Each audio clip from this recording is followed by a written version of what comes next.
Liza Soberano at Enrique Hill muling binuksan ang mga puso sa isa't isa.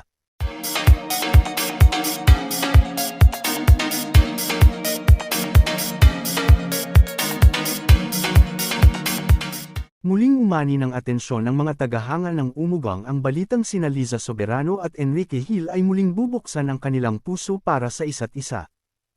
Ayon sa mga malalapit sa dalawa, nagkaroon umano sila ng maayos na pag-uusap matapos ang matagal na pananahimik.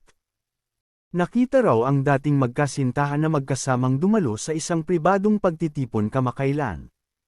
Bagamat tikom pa rin ang kanilang mga bibig, kapansin-pansin ang palitan nila ng ngiti at suporta sa isa't isa. Sa social media, napansin ng netizens ang mga makahulugang pahayag at sabayang pag-like sa kani-kanilang posts. Ipinapakita umano nito na handa silang ayusin ang mga napagdaanan at magbigay ng panibagong pagkakataon.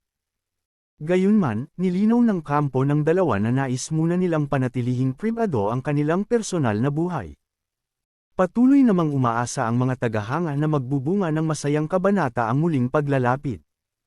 Para sa marami, simbolo ito ng pagpapatawad, pag-unawa, at paglago bilang individual.